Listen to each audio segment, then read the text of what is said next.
Masu sauraro Assalamu alaikum, barkanmu da warhaka ga labaran duniya daga BMR wato babbar murya rediyo, amma farko sai na karanto kanin labaran.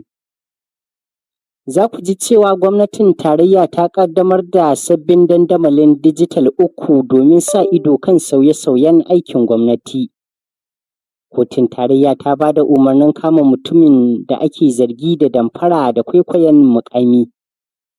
ADC da Atiku za su ɗaukaka ƙara zuwa Kotun Koli kan rikicin shugabanci. A ƙasashen ƙetare kuma mutum 7 sun mutu a harin Isra'ila kan ofishin 'yan sanda a Gaza. Ga cikakkun labaran bi da bi tare da ni Abdulrahman Ashahabu. Gwamnatin tarayya ta ƙaddamar da sabbin dandamalin dijital guda 3 domin ƙarfafa sa ido, aiwatarwa da tantance sauye-sauyen da ake yi a ma'aikatun gwamnati. Sakataren gwamnatin tarayya Sanata George Akume ne ya ƙaddamar da dandamalin a Abuja, tare da umartar dukkan ma'aikatu da hukumomin gwamnati su fara amfani da su. Sabbin dandamalin sun haɗa da Reform Tracker Dashboard, Knowledge Repository da kuma National Strategy for Public Service Reform Dashboard. Akume ya ce waɗannan tsare-tsaren za su inganta gaskiya, amfani da fasaha da kuma ingancin ayyukan gwamnati, tare da sauƙaƙa bibiyar yadda ake aiwatar da sauye-sauye da tantance nasarorin da aka samu. Ya kuma sanar da cewa gwamnati za ta fitar da takardar umarni ga dukkan ma'aikatu da hukumomi domin tabbatar da amfani da sabbin dandamalin.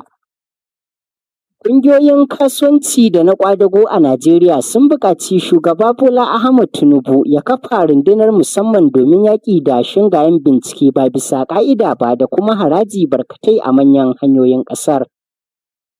Shugabannin ƙungiyoyin sun bayyana cewa yawaitar irin waɗannan shingaye da karɓar kuɗaɗe ba bisa ƙa'ida ba na kawo cikas ga safarar kayayyaki tare da ƙara tsadar sufuri da hauhawar farashin kaya.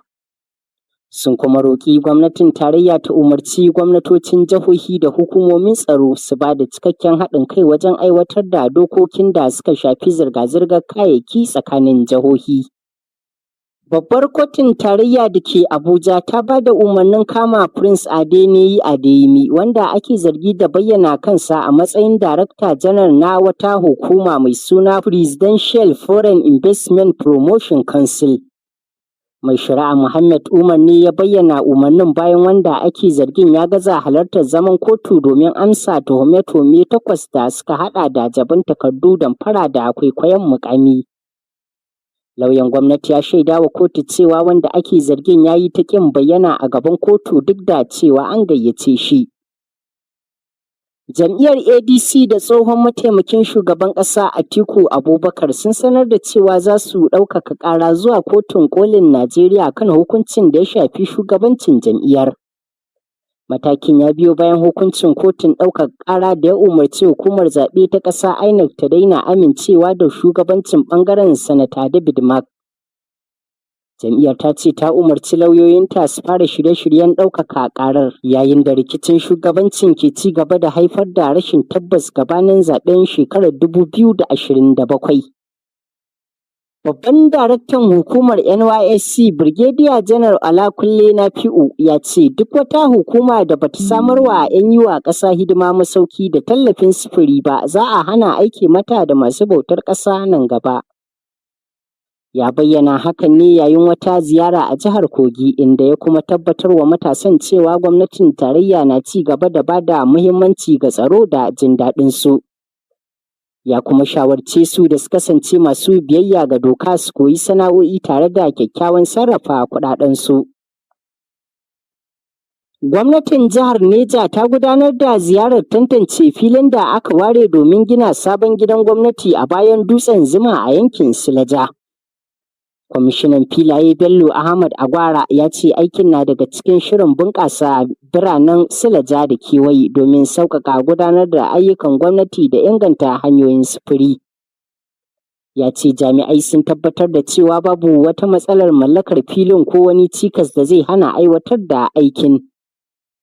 Labaran da yana zuwa muku ne daga nan BMR Hausa wato babbar murya rediyo. Za ku iya bibiyar mu kai tsaye ta dandalin Zino ko kuma Radio Garden ko kuma a kafafen YouTube, Facebook, Instagram har ma da Twitter a BMR Hausa. Yanzu kuma sai labaran ƙetare. Hukumomin lafiya a zirin Gaza sun ce akalla mutum 7 ne suka mutu bayan wani hari da Isra'ila ta kai kan ofishin 'yan sanda a garin Jabaliya. Shaidu sun ce jirgin yakin Isra'ila marar matuƙi ya harba makamai masu linzami a ofishin da ke kusa da wata kasuwa mai cunkoso. Ma'aikatar harkokin cikin gida ta Hamas ta ce shugaban ofishin 'yan sandan na daga cikin waɗanda suka mutu, yayin da sojojin Isra'ila ba su ce komai kan lamarin ba. Hukumar Lafiya ta Duniya WHO ta ce annobar Ebola da ke yaduwa a Jamhuriyar Dimokuraɗiyyar Congo na iya kasancewa ta fi yadda alƙaluman hukumomi suka nuna.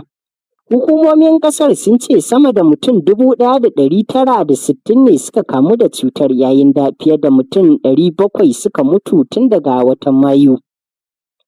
WHO ta ce adadin masu kamuwa da cutar na iya ninkawa har sau 2 zuwa 4, tare da kira ƙasashen duniya su ƙara tallafawa yaƙi da annobar.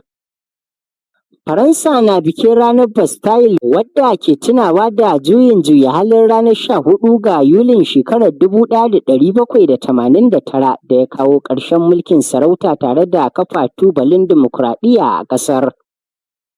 Ana gudanar da bikin ne domin tunawa da ƙwace gidan yarin Bastille wanda ya zama alamar kawo ƙarshen mulkin kama karya. A bana ma ana gudanar da bukukuwan ne yayin da ake fuskantar ƙalubalen tsaro a duniya, inda shugaba Emmanuel Macron ya jaddada aniyar ƙasar ta kare 'yancinta da tsaronta.